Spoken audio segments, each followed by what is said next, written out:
just recorded another song. This is my hair. I'll probably look mad funny and really weird if I didn't have this beard. But anyway, let me put on my LA hat. I don't really need my glasses on right now. I like using them when I run because I pass by people. And so sometimes it might be somebody who looks like they're judgmental and I might have something on my head like leave me alone, or it might be someone who's not as friendly, you're passing by them. Your eyes tell a lot, But anyway, I have how many pages? I wrote down this window a bit. I'm gonna let this portable charger charge a little bit, and even this, I guess. My car turned on right now, so we're good.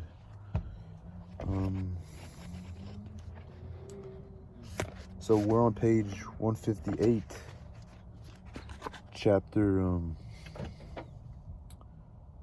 I know what this is, chapter 26.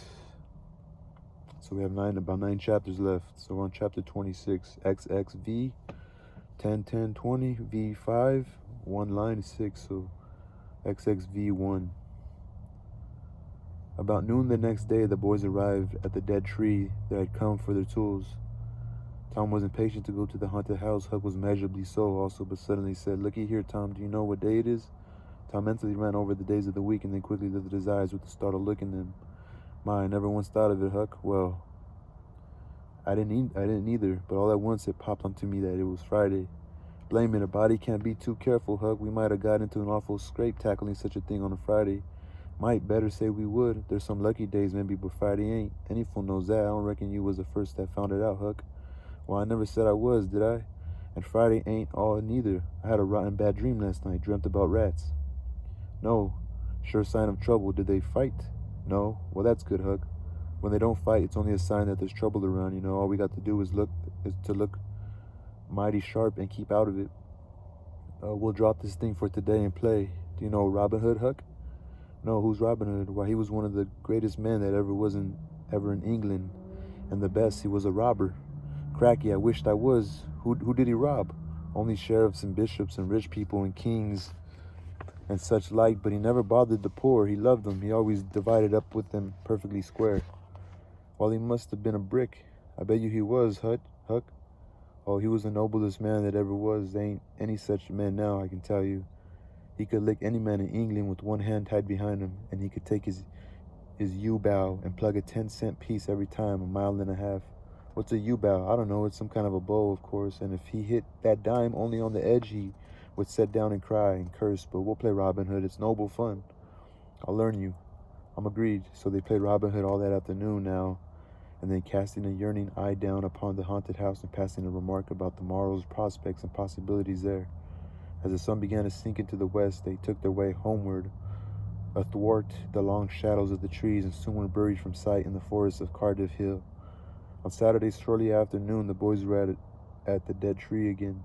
They had a smoke and a chat in the shade, and then dug a little in their last hole, not with great hope, but merely because Tom said there were so many cases where people had given up a treasure after getting down within 6 inches of it, and then somebody else had come along and turned it up with a single thrust of a shovel. The thing failed this time, however, so the boys shouldered their tools and went away feeling that they had not trifled with fortune, but had fulfilled all the requirements that belonged to the business of treasure hunting. When they reached the haunted house, there was something so weird and grisly about the dead silence that reigned there under the baking sun, and something so depressing about the loneliness and desolation of the place that they were afraid for a moment to venture in. Then they crept to the door and took a trembling peep. They saw a weed-grown, floorless room, unplastered, an ancient fireplace, vacant windows, a ruinous staircase, and here, there, and everywhere hung ragged and abandoned cobwebs. They presently entered softly with quickened pulses, talking in whispers, ears alert to catch the slightest sound, and muscles tense and ready for instant retreat. In a little while, familiarity modified their fears, and they gave the place a critical and interested examination, rather admiring their own boldness and wondering at it too. Next, they wanted to look upstairs.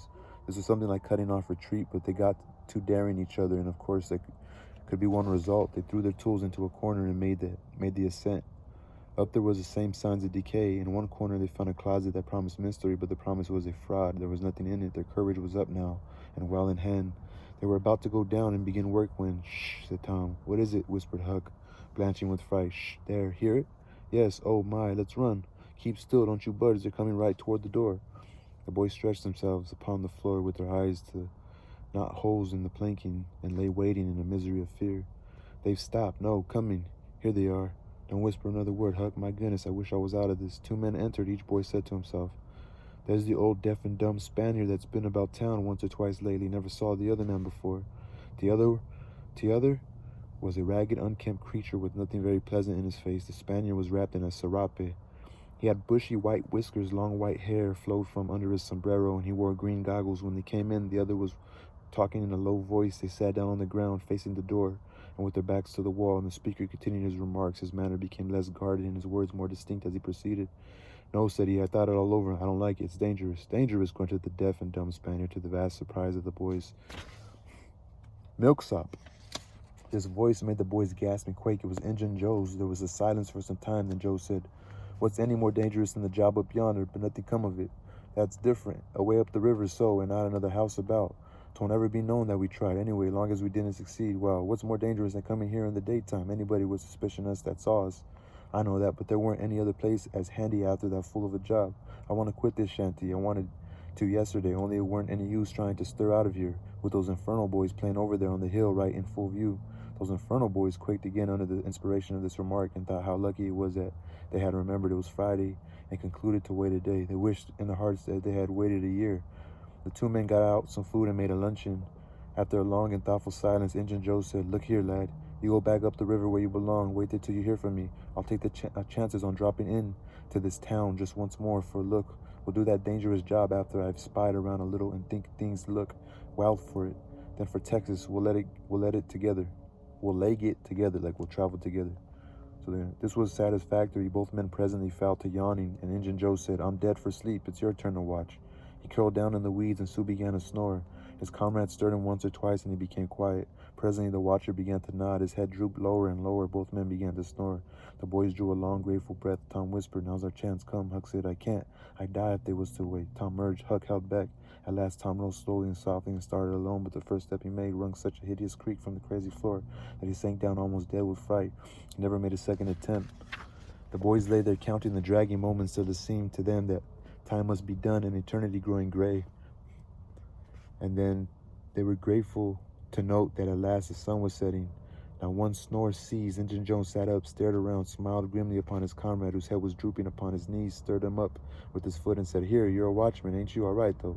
Nothing's happened. My, have I been asleep? Oh, parley, nearly time for us to be moving, pard. What we'll do with that little swag we've got left? I don't know, leave it here as we've always done, I reckon. No use to take it away till we start south. 650 in silver's something to carry. Well, all right, it won't matter to come here once more. So I think they dug up the body for the money. Well, all right, it won't matter to come here once more. No, but I'd say come in the night as we used to. Used to do is better. Well, all right, it won't matter to come here once more. No, but I'd say come in the night as we used to is better. Yes, but look here, it may be a good while before I get the right chance at the job. Accidents might happen. Twain is such a very good place. We'll just regularly bury it and bury it deep. Good idea, said the comrade, who walked across the room, knelt down, raised one of the rearward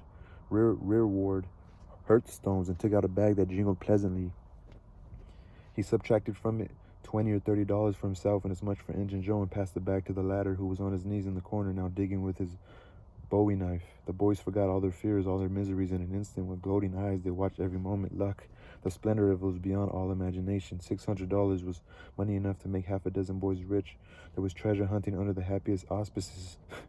There would not be any bothersome uncertainty as to where to dig. They nudged each other every minute, eloquent nudges and easily understood, for they simply meant, Oh, but ain't you glad now we're here? Joe's knife struck upon something. Hello, said he. What is it, said his comrade. Half round plank. No, it's a box, I believe. Here. Bare hand and we'll see what it's here for. Never mind, I broke a hole. He reached his hand and drew it out. Man, it's money. The 2 men examined the handful of coins. They were gold. The boys above were as excited as himself and as delighted. Joe's comrade said, We'll make quick work of this. There's an old rusty pick over amongst the weeds in the corner, the other side of the fireplace. I saw it a minute ago. He ran and brought the boys' pick and shovel. Injun Joe took the pick, looked it over critically, shook his head, muttered something to himself, and then he began to use it. The box was soon unearthed. It was not very large. It was iron-bound and had been very strong before the slow years had injured it. The men contemplated the treasure while in blissful silence. "Par, there's thousands of dollars here," said Injun Joe. "So it's always said that Muro's gang used around here one summer," the stranger observed. "I know it," said Injun Joe, and this looks like it, I should say. Now you won't need to do that job." The half-breed frowned, said he. "You don't know me, at least you don't know all about the thing. 'Tain't robbery altogether, it's revenge," and a wicked light flamed in his eyes. "I'll need your help in it. When it's finished, then Texas, go home to your Nance and your kids, and stand by till you hear from me." "Well, if you say so, what we'll do with this, bury it again?" "Yes," ravishing the light overhead. "No, by the great Sachem, no," profound distress overhead. "I nearly forgot. That pig had fresh earth on it."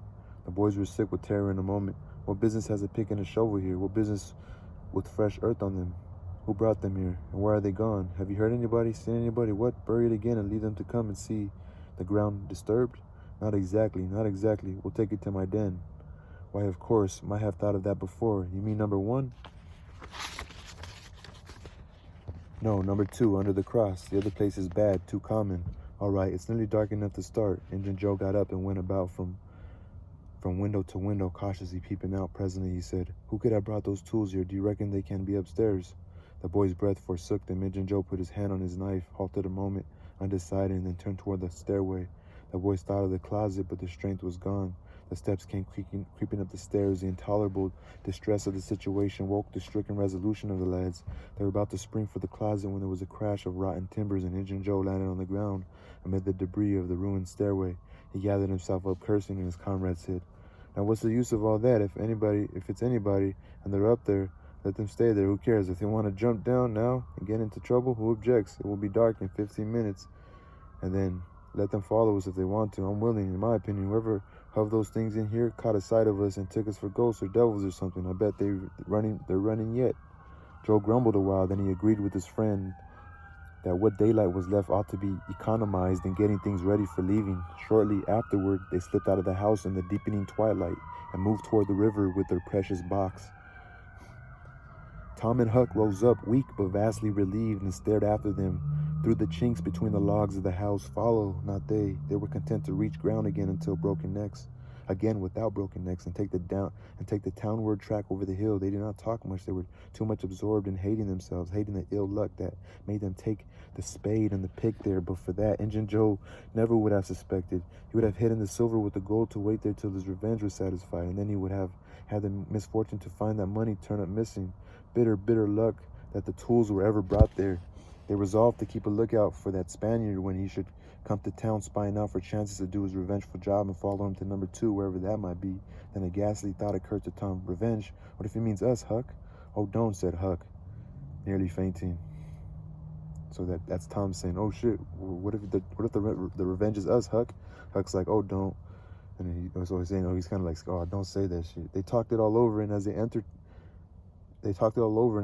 town, they agreed to believe that he might possibly mean somebody else, at least that he might at least mean nobody but Tom, since only Tom had testified. At least that he might at least mean nobody but Tom, since only Tom had testified.